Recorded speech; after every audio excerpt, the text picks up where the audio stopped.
This is the first, I hope it to be an annual address put on by the Irish Studies program here. And this one is going to focus on the 90th anniversary of the 1916. Actually, there are a couple of anniversaries that come due. The folks in the middle are the 10 hunger strikers that England, Margaret Thatcher in particular, but that England allowed to die. They would not accept the prisoner status. They were going to make them wear prison garb, and they were going to make them act as if they were rapists, murderers, and child molesters. And what they claimed was that they were prisoners of war, that a state of war existed between the nationalist community in the north of Ireland and the what they call the occupying British government.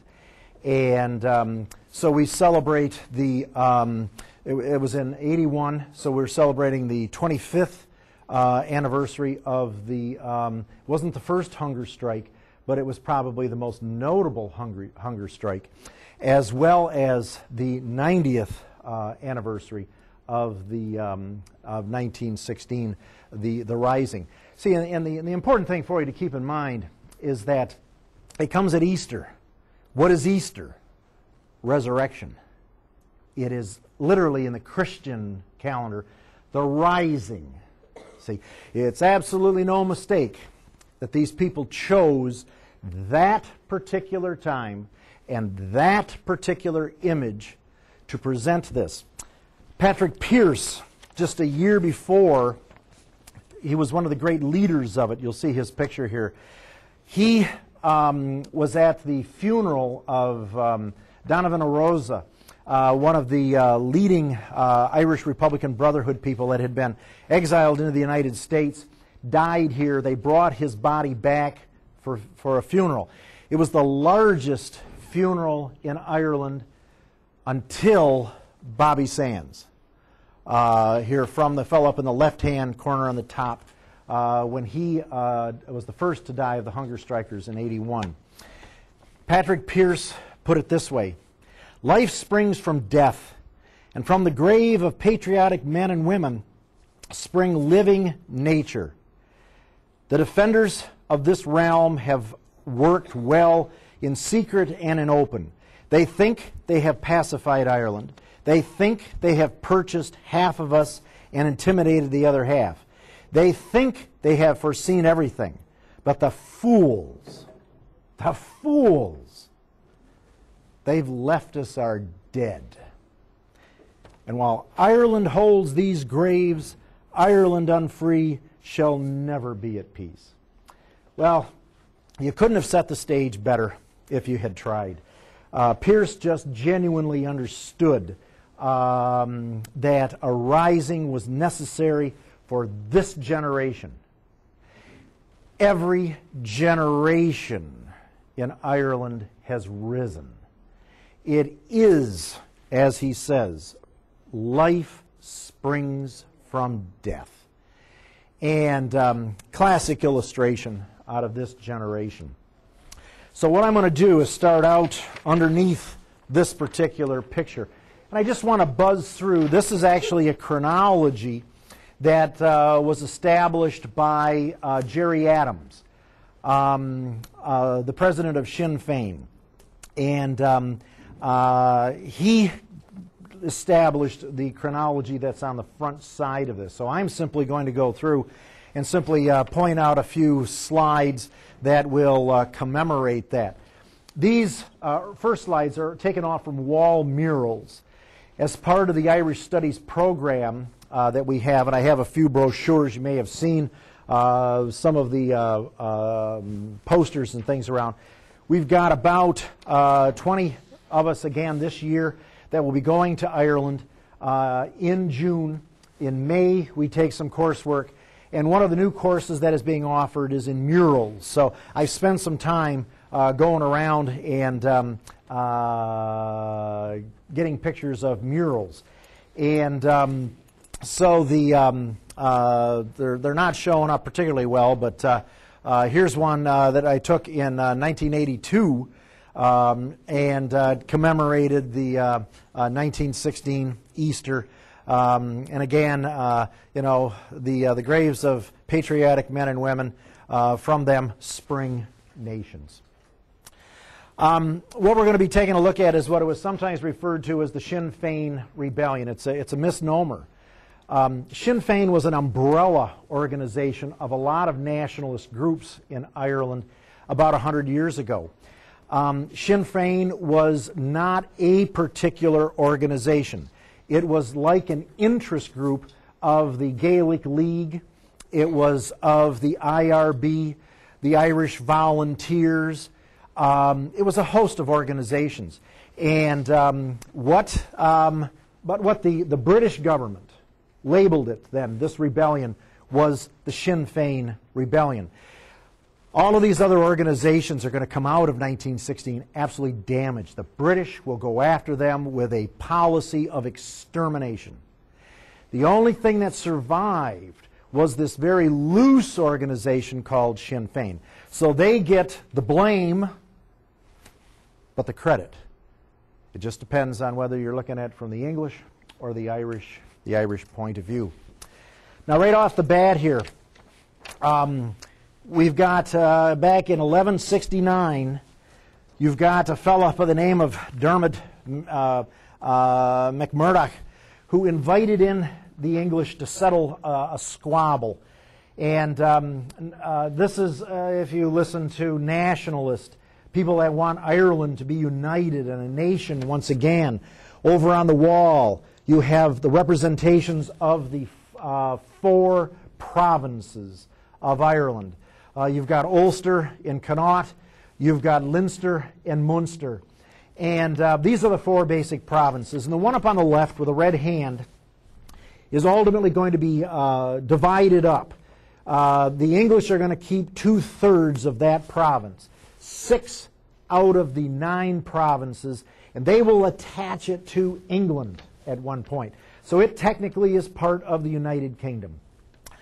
There was never a vote. The people were never asked. It was just, they just did it that way. And so what has been going on now for a number of years, it's euphemistically referred to as the Troubles.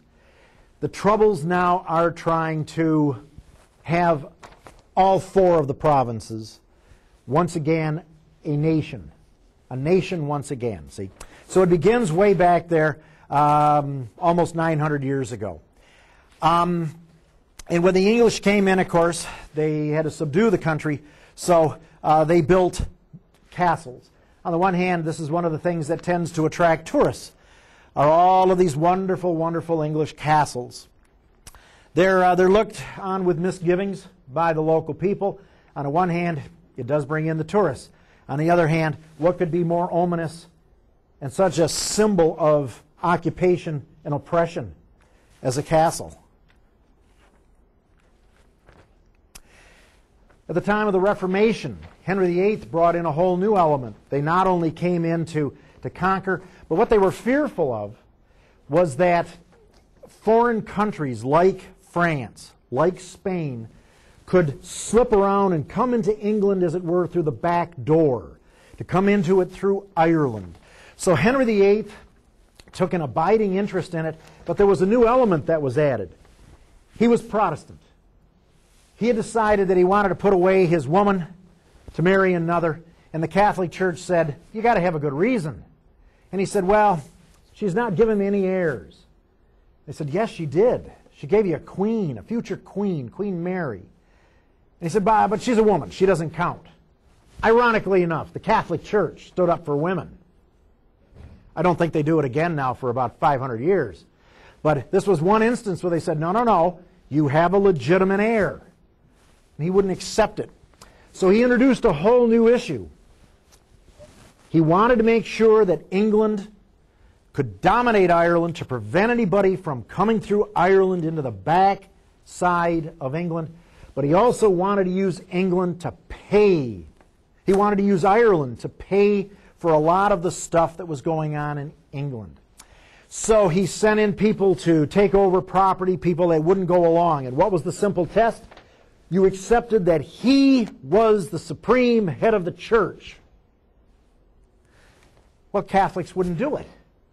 And so he created a whole new situation. Citizenship and membership became synonymous. The only way that you could truly be a citizen of the Isles, and he called them the British Isles, was if you belonged as a member to his religion.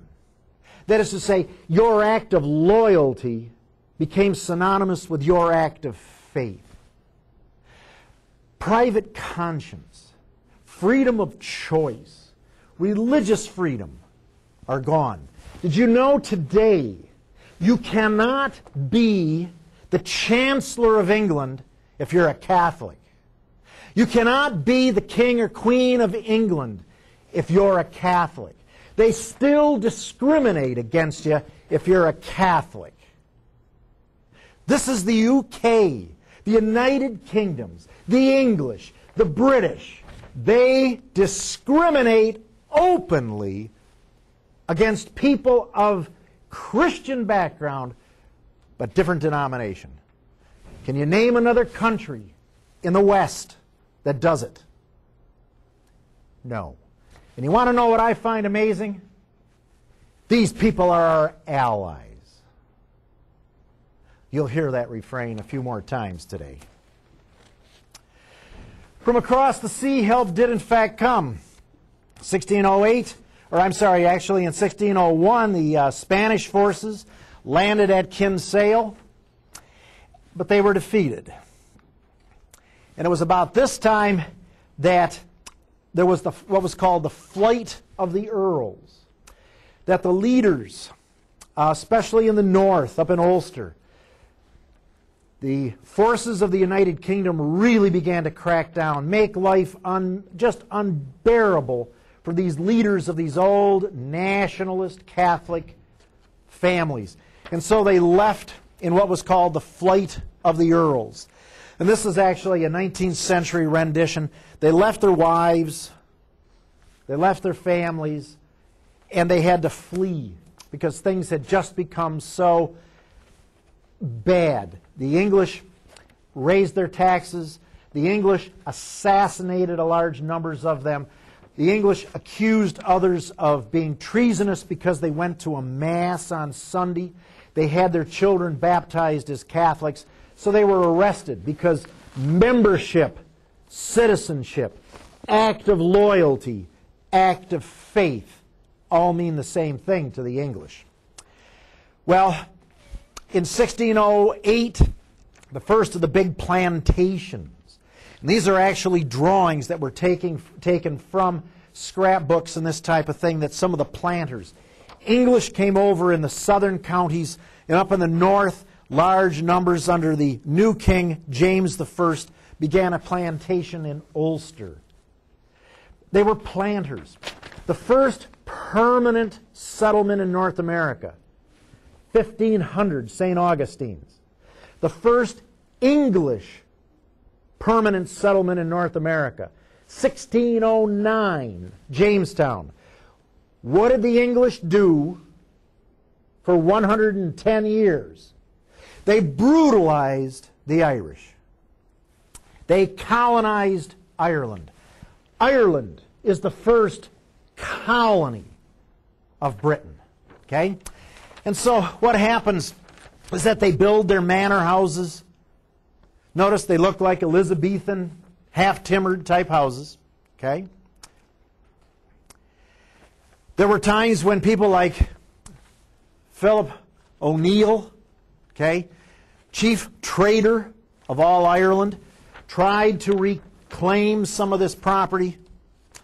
By the 1640s, Oliver Cromwell, okay, he complained when he invaded Ireland. He complained there weren't enough trees to hang the traitors. In certain provinces, like Connaught, there weren't enough trees. His army had to take time to build gallows. They used barns. They ripped them down. They took the timbers out, and they just hung them from the gallows. Complaint was, many laid siege to Drogheda, to Waterford. The city surrendered, made no difference. They slaughtered thousands, men, women, and children. The Irish were forced to the west, out into Connaught, where they ended up with these small fields, most of them less than an acre. The native peoples, the Irish killed off most of them. They sold thousands, tens of thousands of women down in the Caribbean, in Montserrat, in Jamaica, as slaves. White slavery existed in the British Empire. They were Irish. And they were mated with Africans. White women, African men. Consequently, the large number of African Americans with Irish names. Eddie Murphy. They got the names because they took the names of the bride, not the names of the grooms. One of those little known facets of English history. And do you want to know what I find absolutely amazing? These people are our allies. The Irish are forced to live on a less than an acre. The only thing that grows is a potato. They can support their families on potatoes. In 1690, King William III, a Dutchman, William III comes over, becomes the King of England, and he conquers the Irish anew. He defeats James Akacha, James II of England. James Akacha, James the shit, because of what he didn't do for Ireland, what he didn't do for the nationalists, what he didn't do. He ran away. Ireland was forced then to accept again horrible treaties. And again, the flight of the wild geese. About 12,000 packed up and said, we will not live here under English rule. And they left again. So three terrible experiences take place now in just one century, between 1600 and 1700. The flight of the earls, the leadership is gone. Oliver Cromwell, the scourge, ethnic cleansing. It's a holocaust. Tens of thousands of men, women, and children destroyed simply because they existed. And now, after the Battle of the Boyne, again, they are destroyed. And 13,000 say, we'll simply leave. The flight of the wild geese. What comes in now are the penal laws. The people that have taken over those counties, with the exception of Connaught, that barren land out in the west, they now establish these beautiful houses. But what in fact they do is they pass large numbers of laws that restrict the rights of Catholics in education, holding a public office, ownership of animals. Catholic clergy were banished. An Irishman couldn't own a horse that cost more than £5. There was the story in mid-century of a man riding his horse into the market. And an Englishman came up and said, that's a beautiful horse. And the man said, yes, it was born in our farm, and it is a beautiful horse. And the guy called a policeman over, and he asked the policeman, how much would you pay for that horse? And he said, oh my God, that horse is certainly worth 10, 15 pounds. And the Englishman said, give me the horse. And O'Leary said, it's my horse. I raised it since it was a foal. It was born in our farm. But it's worth more than 5 pounds. O'Leary put up a fight. He was murdered. The Englishman was not charged because he had the right to that horse, and the man was interfering with his right. They built their beautiful houses. I'm going to show you some pictures of some Irish dwellings shortly. It was called the ascendancy, the upper class. Their estates. They took over all but 3% of all property in every place but Connaught. Only one province, large numbers of Catholics. In the other 3 provinces, they took over 97% of the property. But as a result of the American Revolution, and then later on the French Revolution, things began to change. The Society of United Irishmen was formed about 1791. Notice the date. Right after the American Revolution, right on the eve, the beginnings now of the Great French Revolution. It was followed shortly then by the Orange Order. The Orange Order was the element of the ascendancy, the Protestant, English, Scottish ascendancy. They formed their own militia here called the Orangemen because their leader was William of Orange, this Dutch guy that had become the king and defeated James II. There was a rebellion in the 1798. The French army sent some aid, but again, it was too late, and this was defeated. An act of union eventually brought together the fact that Ireland was now simply annexed. No longer a colony, it was simply annexed into England. Never a vote. The native peoples were never asked. The native peoples probably constitute 75-80% of the total people in Ireland. About 20-25% were these planters from England and from Scotland that were brought in. It was simply the act of union. It was simply brought in. They had done it with Scotland 100 years earlier. They'd done it with Wales 100 years earlier. And now they just bring in the Irish. The Irish are second-class citizens in their own country. The Irish have to work on land which they used to own. The Irish are prevented from owning land under the penal laws. The Irish, if they had children, they had to equally divide their property among their kids. No primogeniture. The English always made sure the oldest kid got the land. Hence, these huge estates would always stay together. The Irish, if they came from a family of 9 boys. If my father owned one of those small acres, they divide it 9 ways. The object was to drive the Irish not just off from their land.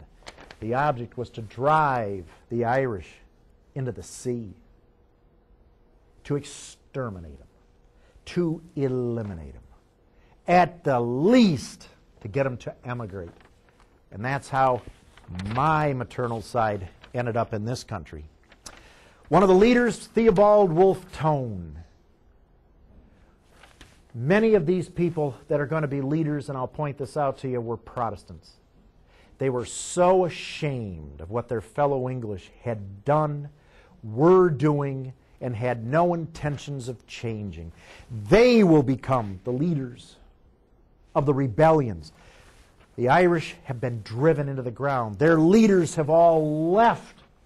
Now Protestants with a conscience will in fact lead the rebellion. Emmet leads another one, a rebellion in 1803. It too is crushed. Within a few years, Catholic emancipation comes in. They eventually now allow Catholics to vote and to sit in Parliament. But the grievances continue.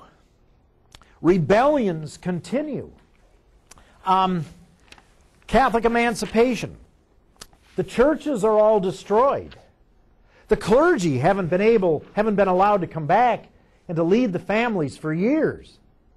But now in their graciousness, the Duke of Wellington, the great hero of Waterloo, he grants Catholic emancipation in 1829. But still, you can't be chancellor. You cannot be the monarch. So it's granted, but there's still blatant discrimination. So they're ruined. You can see the old Celtic cross. They have to start over from scratch to build their communities, to build their churches and their monasteries. And what do they live on? Potatoes. They were known as the potato people. They grew potatoes on that acre to feed them and their children.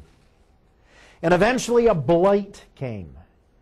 In 1845, 46, 47, the English continued to export grain to England.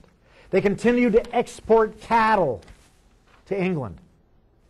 But they let 1/4 of the Irish population that subsisted on potatoes to die. 1/4 of the Irish native Catholic population died through starvation. There was an old saying, God sent the blight, the English sent the famine. God sent the blight. I mean, that was just nature. That happens. But the English let 1/4 of Ireland starve. And you want to know what I find amazing? These people are our allies.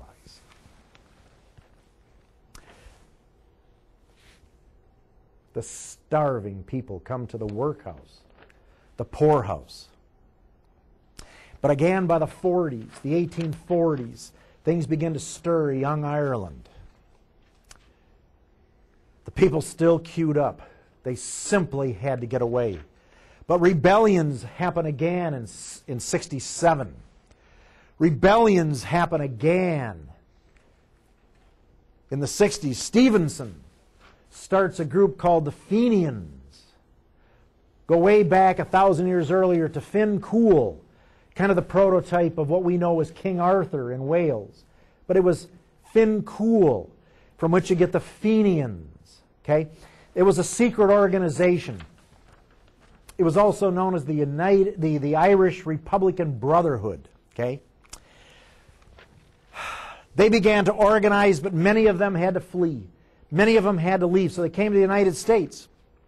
And the United States became one of the major contributing places, along with Australia, to help the people back in Ireland survive not just the famine, but more importantly, to go to the heart of the matter, to go to the root of the evil. England. England has been the source of virtually all of the problems in Ireland since 1169. Parnell, the little town over here, Protestant with a conscience. He recognizes what has been done, what is going on, what will happen in Ireland is absolutely unconscionable. Other people like Davitt try to prevent this. When the people couldn't pay their taxes, they couldn't pay their rents, they simply came and they destroyed the house. They knocked it down. They then had to move. And when they moved, they didn't pay the rents nor the taxes, so that the local English landlord, after he's destroyed their house, then he's able to repossess it and then turn it into pasturage to raise his famous cattle that he could export back to England. And what do these people do? They eked out a living as tenant farmers. They eked out a living in Connaught, living on those small acres of land. They eked out a living on passage on ships that came to the Americas. They were indentured servants. They were slaves. One of the houses that they've left, you can see the roof is smashed, doors and windows are gone. This was a house that was repossessed. Sheep were kept in there as a corral by the local English landlord. This was part of a village, totally destroyed, roof knocked in, doors, windows out, so nobody could leave there. The main floor in this was also used as something of a barn. But as I say, people like Davitt began to organize so that large numbers of people began to form new organizations because a guy by the name of Gladstone, a prime minister, decided that there would have to be at least home rule. They'd have to set up a federated system, something like the United States. And this federated system, something like the United States, where the states would have a certain autonomy and then the national government would have it. And so what he proposed was home rule for England. And he introduced a bill. Okay? He introduced a bill here. And what this bill attempted to do was to give limited home rule to the Irish. Let them have their own language. Let them have their own schools. Let them kind of have their own local government, county government, city government. And it was defeated. And where was it defeated? By the House of Lords. Undemocratically elected House of Lords. They defeated it because they owned so much land. Where? In Ireland. They didn't want those people to get organized. They didn't want those people to begin to vote. They didn't want those people to have some autonomy. They didn't want those people to have home rule. They didn't want any vested. This is a kingdom, boys and girls. This is a kingdom, not a republic. What these people are starting to talk about is a republic. They want representative government. They want to model themselves on the United States. They want a representative system, whereas the government doesn't do what you want them to do. You vote in new people. You don't have to have these damn revolutions. But they're denied. They're denied by a kingdom. How antiquated. How obtuse. How absurd. And you want to know what I find amazing? These people are your allies. Well, organizations began to emerge like the Liberal Gaelic League, Sinn Féin, various organizations. And they all had one thing in common. Let's emphasize our Irishness, see? Emphasize our Irishness. So if you flip over to the back, you have two large parties right on the eve of the rebellion. You've got the Liberal Party. What does the Liberal Party stand for? The Liberal Party stands for laissez-faire economics, government hands off. No interference in economics, no interference in anything. Small government, private ownership, the status quo, and the fact that the upper, the middle, and the lower classes should all know their place, because that really is what it is to be English. It is to know. I say, old chap, it is to know your place. They have class in England, you know. And everyone knows their class in England. You can be a beadle and make millions of dollars and be loved by millions of people, but you do come from Liverpool, old boy. You are low class, you know. You are low class. Because in the final analysis, it's blood. You even got people over across the Irish Sea that think they're English. But they're not. Even those people that call themselves loyalists, they're not English, you know. It's blood. It's chromosomes. It's class. They're Irish. They wear the sash. They carry the boulder. They walk on the 12th. But they're not English. And everyone in England knows it. They're wannabes. But they're really not us, because we are English, old chap. You can hear it in our voice. You can see it in our stride. It's in our blood. There's us, and there's the rest of you. And that's the way it is. What was a conservative? A conservative believed in laissez-faire economics, small government, status quo. You say, well, what's the difference between them and liberals? Nothing. They're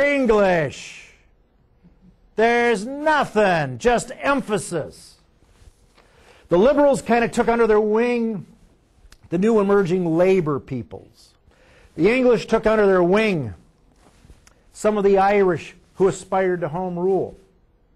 The Conservatives were imperialists. The English conservative was willing to use those Unionists, people that want to continue Union. Look, we've got an Englishman that's come in and has stepped in and is attacking the flag as it is right now, trying to destroy even this particular lecture. I'm here to tell you what I find amazing. These people are your allies. There was a number of illegalities that began to emerge between 1910 and 1914. There was the formation of illegal paramilitary organizations.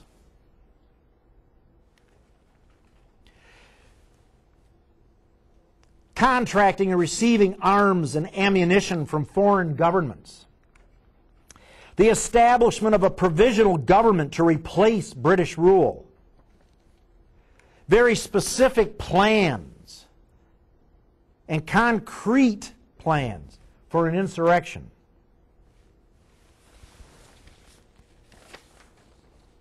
All of those illegalities came from the conservative and unionist government, not the nationalists. It came from the Protestant ascendancy that was afraid the third Home Rule Bill would be passed. And it was. There were two elections. The Liberals came in with a very big landslide in 1906. And they talked again about maybe offering a second Home Rule Bill. The thing which actually got it was the fact that the Prime Minister wanted to tax those landowners on unearned increments of land. They didn't pay any income tax on rent. Land that they rented out, they did not pay any income tax on it. Why? It was an unearned income. You pay income tax on income you've worked for. You didn't work that land, you rented it out to people, so therefore you didn't pay taxes on it. Where did those people sit? In the House of Lords. They defended that privilege, a vested interest, a conflict of interest very, very well. What they ended up with is defeating this bill. They called an election to see whether or not the people should allow an undemocratic branch of the British government from slowing down and preventing democratically elected people from putting through legislation. It was defeated. That is, say, the House of Lords were defeated. Then they called another election on the budget, and the budget was voted through by the people to tax these wealthy people, to tax those landlords, to make them pay their fair share. But each time they had those elections, the Liberal Party kept losing, so that eventually what happens is a new coalition government had to be established between the Liberal government and Irish Home Rule Party. They've let the Irish now sit in Parliament. They now have about 86 members of Parliament. And what those 86 members did was they gave the Liberals now enough of the vote to, in fact, keep a government. And what was the cause célèbre? That, in fact, they would pass a Home Rule Bill. There were people then that began again illegalities. Now, there's a number again of these people. Gaelic Literary Revival, the Gaelic League, Gaelic Athletic Association, this broad association called Sinn Féin. There was also a very physical group called the Irish Republican Brotherhood. There was also a socialist army called the Citizens' Army. Remember, there was a lot of socialism in the air. We're talking about the period just before, for instance, the Russian Revolution. See? There were also the Irish Volunteers. The Parliamentary Party under John Redmond began to gather up volunteers who were going to make sure that the laws of England establishing a Home Rule Party, that they were actually allowed to take place. They were supporting. The Irish Parliamentary Home Rule Party was supporting the English government, who was promising a dose of home rule. What was happening instead were these people like Carson. He was a person that was, in fact, a secretary minor of the British government in Ireland. He's going to eventually sit in the cabinet during the war. This guy is leading people to form a government. Notice their armbands almost look like Nazis. And what these guys are going to do is prevent the law from taking place. They're going to prevent the House of Commons from enforcing the law that has been democratically passed in England. So they're forming organizations to prevent that type of thing. Dublin was relatively pacified. Down on the left, you can see the portico sticking out, the kind of classical one there, just to the left of the tall statue of Nelson. And then the other statue here of the king is the portico to the GPO, the General Post Office. And there's just another shot of it right on the eve of the war.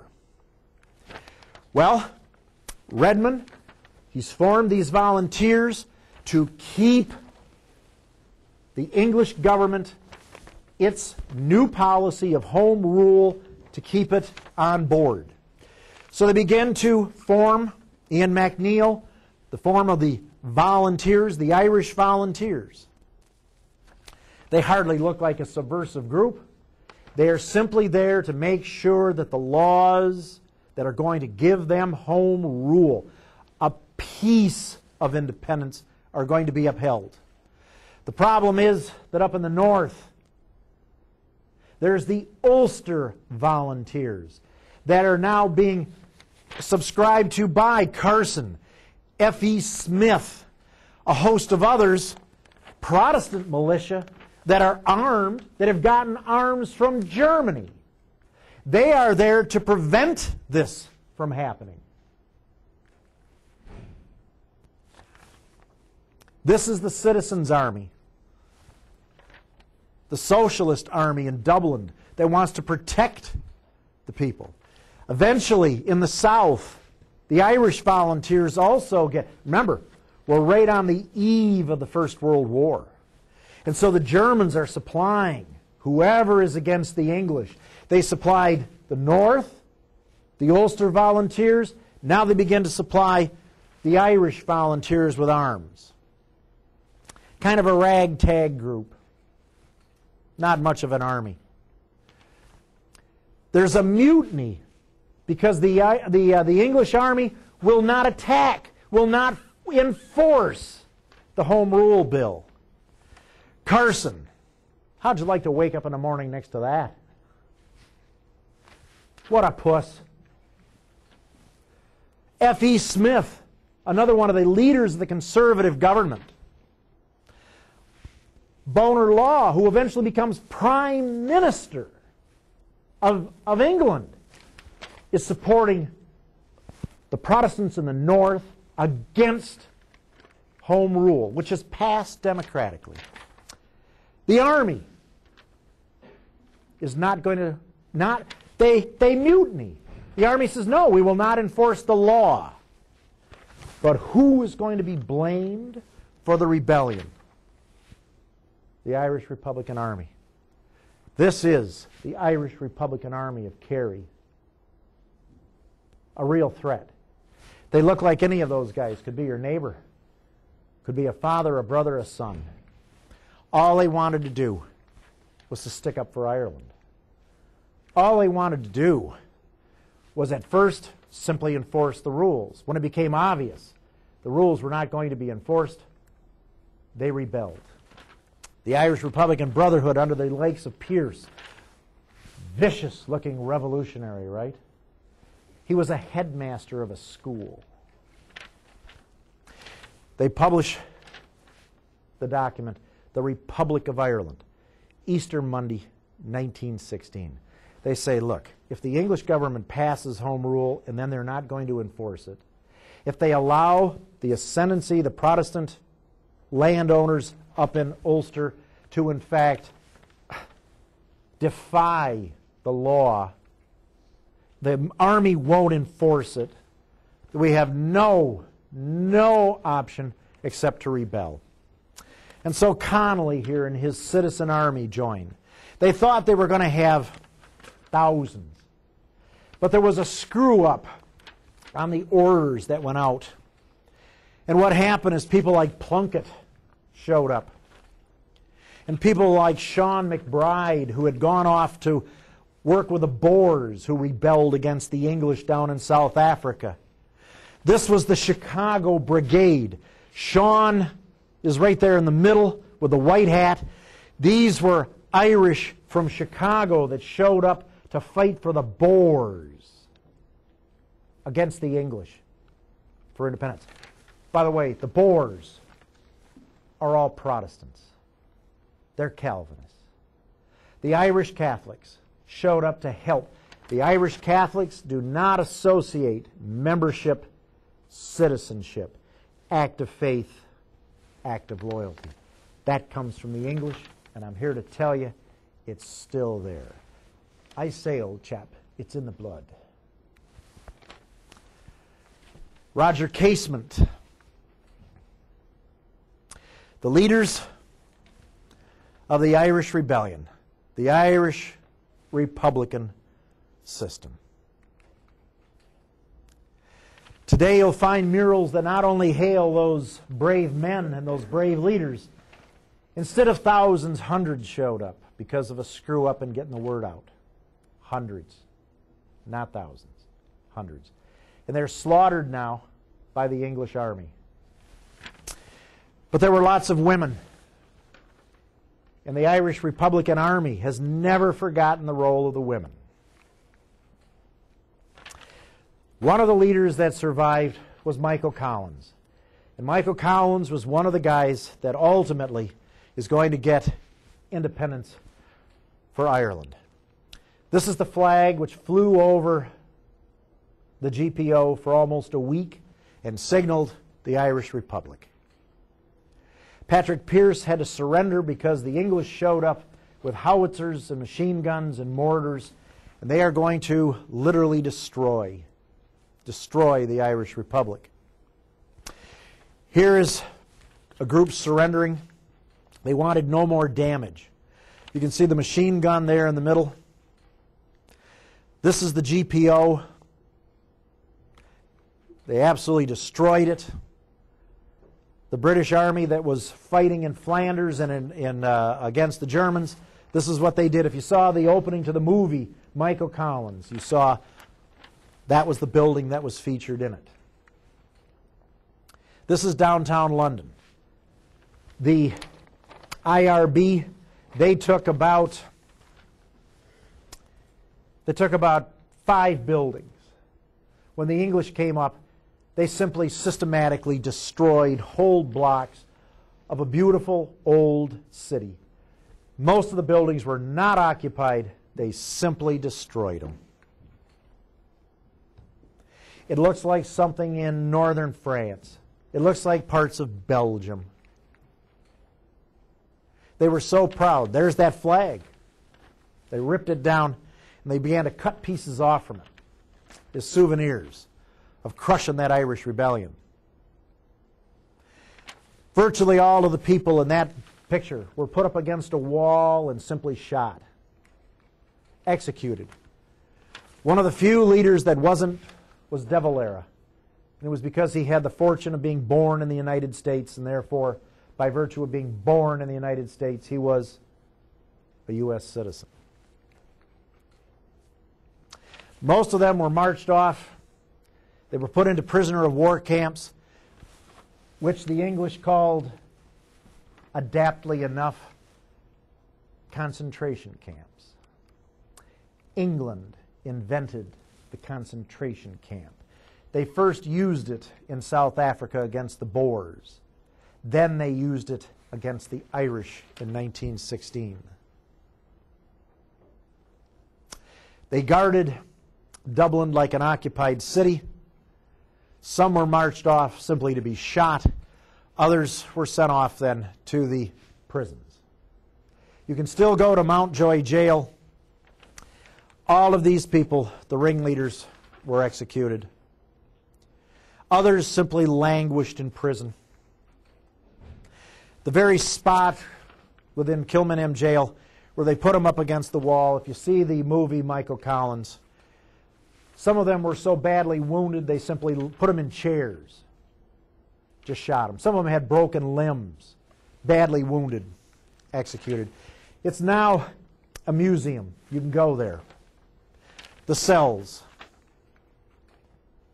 With the typical, that's the bed on the left.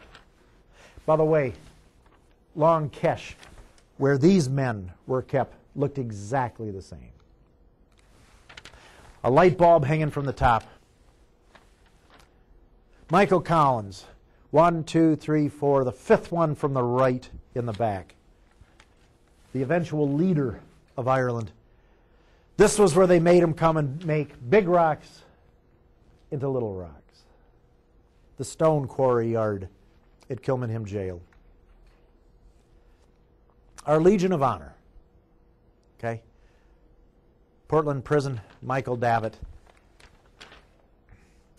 When the boys came home, after having been interred, they were kept for months, bread and water. They didn't let anybody rest. Like the same boys that ended up in the Kesh.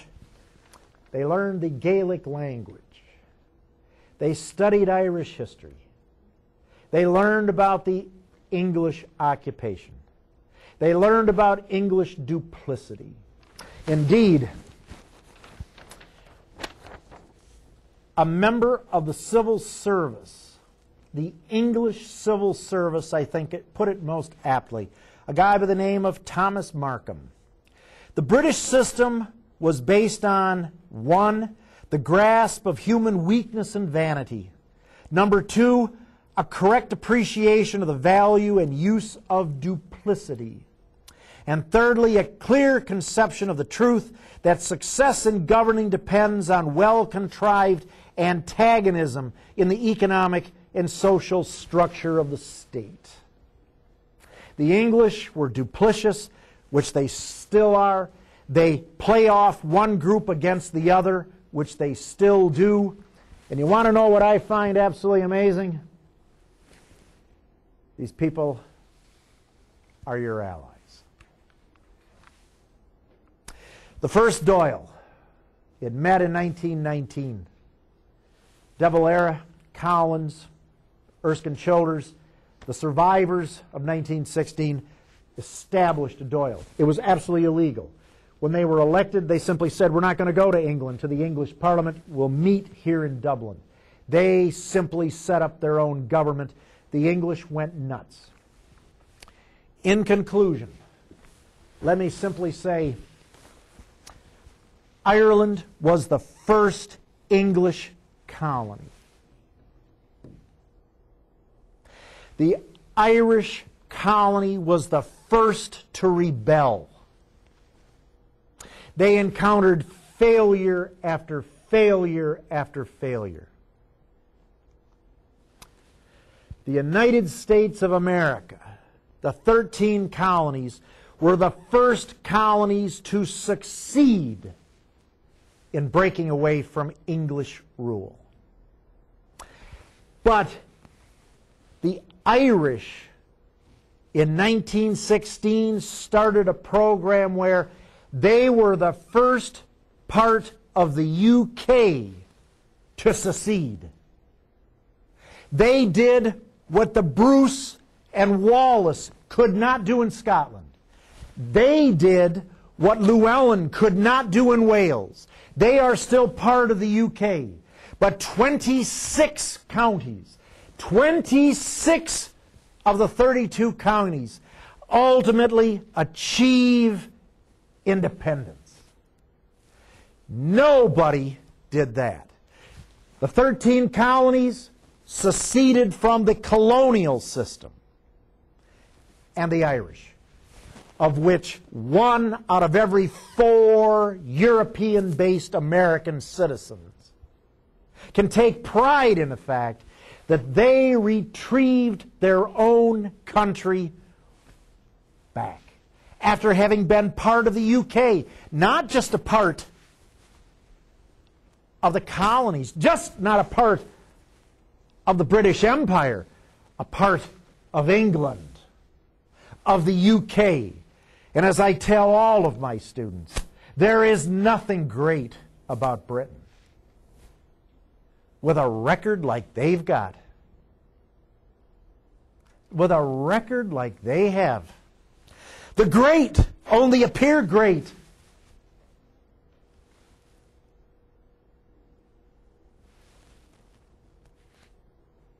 because they've kept the rest on their.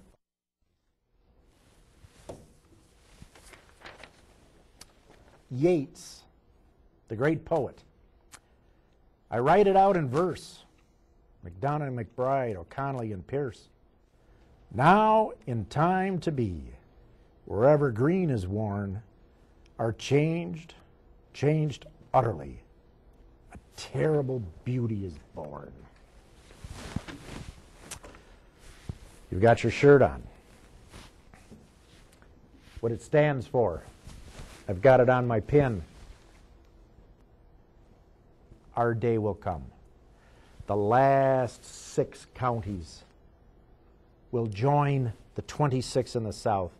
It will be because of the history, because of the people.